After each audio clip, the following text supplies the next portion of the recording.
नमस्कार। आकाशवाणी से प्रस्तुत है समाचार संध्या।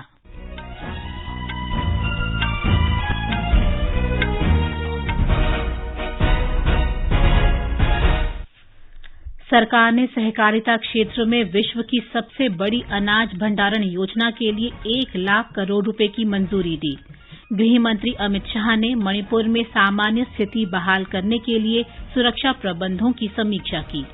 सरकार ने इलेक्ट्रॉनिक्स मरम्मत सेवा आउटसोर्सिंग की शुरुआत की। इससे भारत इलेक्ट्रॉनिक्स उपकरणों की मरम्मत में विश्व का सबसे बड़ा केंद्र बनेगा। प्रधानमंत्री नरेंद्र मोदी ने भाजपा के महीने भर चलने वाले जनसंपर्क अभियान की अजमेर से शुरुआत की।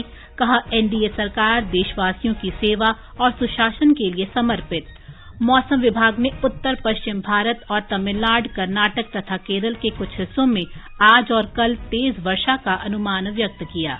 और खेल मंत्री अनुराग ठाकुर ने कहा, सरकार खेलों और खिलाड़ियों के पक्ष में, विरोध प्रदर्शन कर रहे पहलवानों से धैर्य और जांच पर भरोसा रखने का आग्रह किया।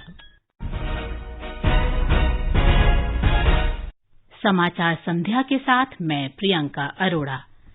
केंद्रीय मंत्रिमंडल ने सहकारिता के क्षेत्र में अनाज भंडारण क्षमता बढ़ाने के लिए 1 लाख करोड़ रुपए की योजना को मंजूरी दी है।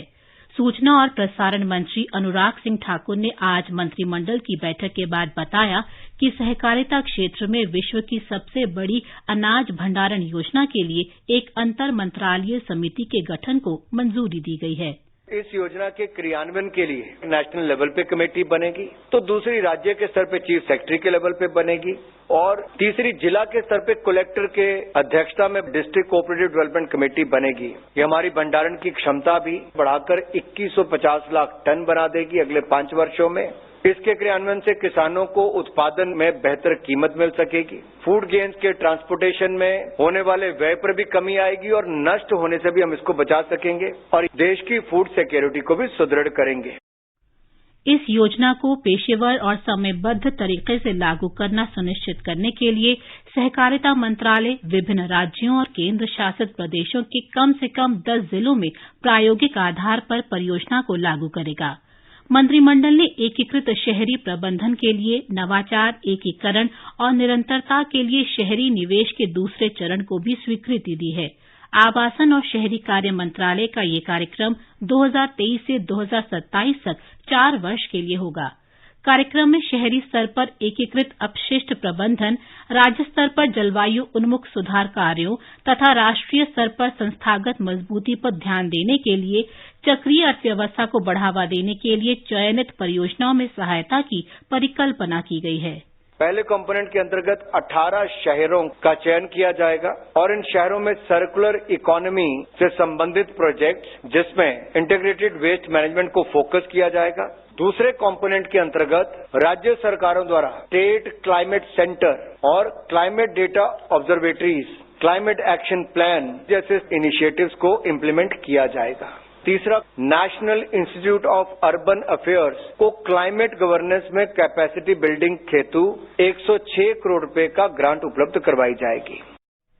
मंत्रिमंडल ने नई दिल्ली में यूनिवर्सल पोस्टल यूनियन यूपीयू का क्षेत्रीय कार्यालय स्थापित करने को भी मंजूरी दी।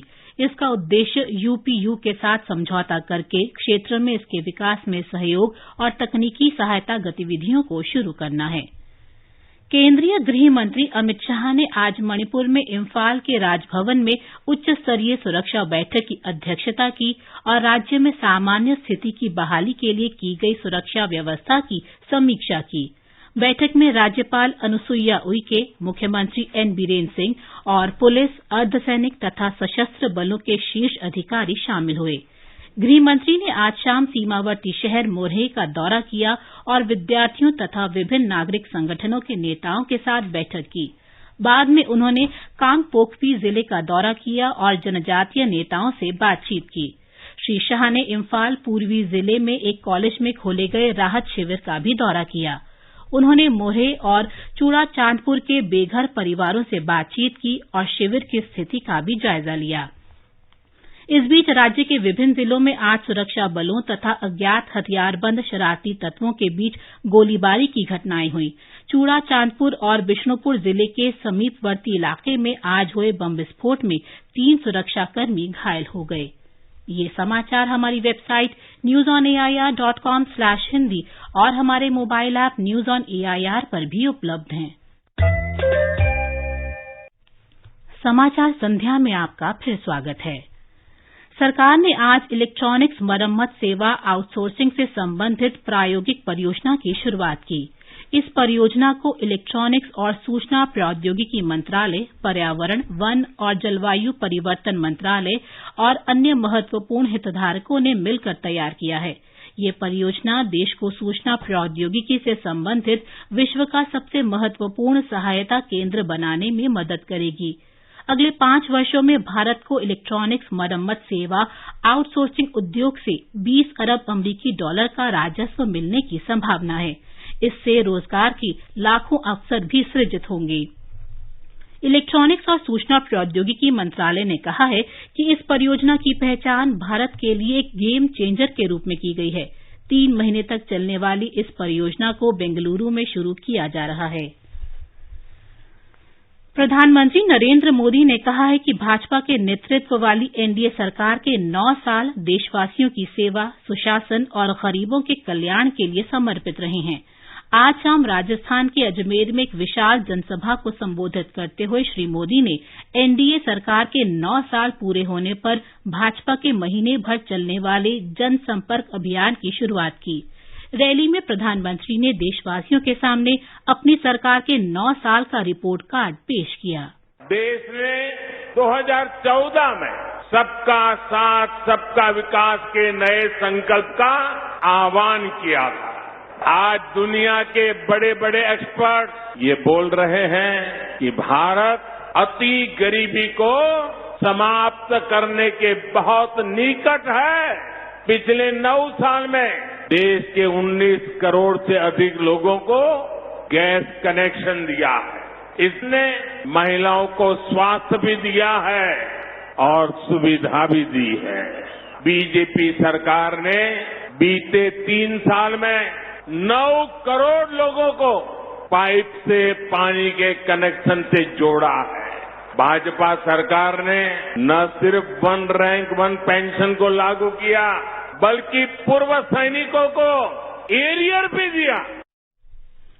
प्रधानमंत्री ने कहा कि भाजपा ने छोटे किसानों की मुश्किलों को समझा और 9 साल में 6 बार कृषि बजट बढ़ाया है। उन्होंने कहा कि किसानों के कल्याण के लिए कई पहल की गई हैं। पिछले 9 वर्ष में कृषि बजट में लगभग 6 गुना वृद्धि की है। किसानों को लागत का 1.5 गुना समर्थन मूल्य तय हुआ। फसल बीमा योजना से 1.25 लाख करोड़ रुपए से अधिक का मुआवजा मिला है। पहली बार पशुपालकों को, मछली पालकों को किसान क्रेडिट कार्ड की सुविधा मिली है। 11 करोड़ किसानों को सॉइल हेल्थ कार्ड दिए गए हैं। किसानों के लिए पीएम किसान सम्मान निधि योजना के तहत अभी तक 11 करोड़ किसानों को करीब 2.5 लाख करोड़ रुपए मिल चुके हैं। श्री मोदी ने कहा कि सरकार ने आधुनिक राजमार्गों और रेलवे पर लगभग 24 लाख करोड़ रुपए खर्च किए हैं। प्रत्यक्ष लाभ अंतरण के जरिए गरीबों के बैंक खातों में 29 लाख करोड़ रुपए पहुंचे हैं। पिछले 9 साल में 2,25,000 करोड़ रुपए गरीबों के लिए मकान बनाने पर खर्च किए गए हैं। प्रधानमंत्री नरेंद्र मोदी के नेतृत्व में केंद्र सरकार के 9 वर्ष पूरे होने पर आकाशवाणी समाचार एनडीए सरकार की उपलब्धियों के बारे में विशेष श्रृंखला प्रसारित कर रहा है। आज की कड़ी में हम प्रधानमंत्री किसान ऊर्जा सुरक्षा और उत्थान महाअभियान योजना के तहत सोलर पंप पर सब्सिडी के बारे में जानकारी दे रहे हैं। कुसुम योजना देश में गरीबों की सामाजिक, आर्थिक और आजीविका वृद्धि के लिए समूह पेशेवर द्वारा प्रचारित और स्थापित की गई है। हरियाणा सरकार किसानों को इस योजना का लाभ उठाने के लिए प्रेरित कर रही है। किसान इस योजना का लाभ उठाने के लिए पंजीकरण भी करवा रहे हैं। हरियाणा सरकार के एक प्रवक्ता ने बताया कि कुसुम योजना की मदद से किसान अपनी जमीन में सौर ऊर्जा उपकरण और पंप लगाकर खेतों की सिंचाई कर सकता है। कुसुम योजना की मदद से किसान की जमीन पर बनने वाली बिजली से गांवों में भी बिजली की 24 घंटे आपूर्ति हो सकती है। इस योजना से किसानों की डीजल और कैरोसिन तेल पर निर्भरता घटेगी और इससे पैदा होने वाली अतिरिक्त बिजली को वे किसी कंपनी को बेच सकेंगे। इस योजना से किसान सौर ऊर्जा उत्पादन करने और उसे ग्रिड को बेचने में सक्षम होंगे, यानी उनकी आमदनी भी बढ़ेगी। अश्विनी कुमार शर्मा, आकाशवाणी समाचार, चंडीगढ़। देश के सकल घरेलू उत्पाद यानी जीडीपी में पिछले वित्त वर्ष की चौथी तिमाही जनवरी मार्च में 6.1% की वृद्धि दर्ज की गई। वित्त वर्ष 2022-23 की पहली तिमाही के दौरान देश की अर्थव्यवस्था 13.1% की दर से बढ़ी। दूसरी और तीसरी तिमाही के दौरान यह 6.2 और 4.5 की दर से बढ़ी। ये समाचार हमारी वेबसाइट newsonair.com/hindi और हमारे mobile app news on AIR पर भी उपलब्ध हैं। ये आकाशवाणी है। खेल मंत्री अनुराग सिंह ठाकुर ने विरोध प्रदर्शन कर रहे कुश्ती खिलाड़ियों से आग्रह किया है कि ऐसा कोई कदम न उठाएं जिससे खेलों को नुकसान पहुंचे। नई दिल्ली में संवाददाताओं से बातचीत में उन्होंने कहा कि पहलवानों को धैर्य रखना चाहिए और जांच पर भरोसा करना चाहिए। श्री अनुराग ठाकुर ने कहा कि सरकार खेल और खिलाड़ियों के पक्ष में है। मौसम विभाग ने कहा है कि कल तक उत्तर पश्चिम भारत में गरज, बिजली और तेज हवाओं के साथ हल्की या मध्यम वर्षा हो सकती है। हिमाचल प्रदेश और उत्तराखंड में आज और कल ओलावृष्टि तथा गरज के साथ छींटे पड़ने की संभावना है। आज जम्मू कश्मीर, हिमाचल प्रदेश और उत्तराखंड में तेज वर्षा की भविष्यवाणी की गई है। विभाग ने आज और कल तमिलनाडु, दक्षिण आंतरिक कर्नाटक और केरल में तेज वर्षा की भविष्यवाणी की है। नेपाल के प्रधानमंत्री पुष्प कमल दाहाल प्रचंड 4 दिन की भारत की आधिकारिक यात्रा पर आज नई दिल्ली पहुंचे। विदेश राज्य मंत्री मीनाक्षी लेखी ने हवाई अड्डे पर उनका स्वागत किया। पिछले वर्ष दिसंबर में पदभार संभालने के बाद नेपाल के प्रधानमंत्री की ये पहली द्विपक्षीय विदेश यात्रा है। भारत यात्रा के दौरान नेपाल के प्रधानमंत्री नई दिल्ली में राष्ट्रपति और उपराष्ट्रपति से मुलाकात करेंगे। वे द्विपक्षीय भागीदारी के विभिन्न विषयों पर प्रधानमंत्री नरेंद्र मोदी के साथ व्यापक वार्ता करेंगे। विदेश मंत्रालय ने कहा है कि नेपाल के प्रधानमंत्री की यात्रा भारत की पड़ोस प्रथम नीति के अंतर्गत दोनों देशों के बीच नियमित तौर पर उच्च स्तरीय आदान प्रदान की परंपरा को जारी रखेगी। विश्व तंबाकू निषेध दिवस आज मनाया जा रहा है। इस अवसर पर केंद्रीय स्वास्थ्य मंत्रालय ने ओटीटी प्लेटफॉर्म पर तंबाकू रोधी चेतावनी देने के लिए नए नियम अधिसूचित किए हैं। अधिसूचना में प्रावधान है कि ओटीटी प्लेटफॉर्म पर तंबाकू रोधी चेतावनी के संदेश दिए जा सकेंगे। लद्दाख में करगिल जिला स्वास्थ्य समिति में विश्व तंबाकू निषेध दिवस मनाया गया। इस दौरान एक रैली का आयोजन किया गया। विश्व तंबाकू निषेध दिवस के अवसर पर भारत में विश्व स्वास्थ्य संगठन के प्रतिनिधि डॉक्टर रोड्रिगो एच. ओफ्रेन ने आकाशवाणी से खास बातचीत की। उन्होंने कहा कि तंबाकू उद्योग किस तरह युवाओं में अपनी पहुंच बना रहा है। उन्होंने तंबाकू के उपयोग को कम करने और ई सिगरेट पर प्रतिबंध लगाने के भारत के दृढ़ निर्णयों के लिए भारत की सराहना की। आकाशवाणी का समाचार सेवा प्रभाग आज अपने साप्ताहिक कार्यक्रम चर्चा का विषय है विश्व तंबाकू निषेध दिवस, तंबाकू के दुष्प्रभाव और इसके कम उपयोग के प्रभावी उपायों पर परिचर्चा प्रसारित करेगा। इसे रात 9:30 बजे से आकाशवाणी के एफएम गोल्ड चैनल और अतिरिक्त मीटरों पर सुना जा सकेगा। उत्तराखंड की बोलियों को संरक्षित और बढ़ावा देने के लिए आकाशवाणी देहरादून ने गढ़वाली और कुमाऊनी बोलियों में समाचारों का प्रसारण शुरू किया है। इसके अंतर्गत कल से कुमाऊनी बुलेटिन का प्रसारण किया जाएगा। कुमाऊनी बुलेटिन प्रतिदिन शाम 7:30 से 7:40 तक आकाशवाणी देहरादून और अल्मोड़ा स्टेशन से प्रसारित किया जाएगा। गढ़वाली बुलेटिन 29 मई से आकाशवाणी के देहरादून केंद्र से प्रतिदिन शाम 6:50 से 7 बजे तक प्रसारित किया जा रहा है।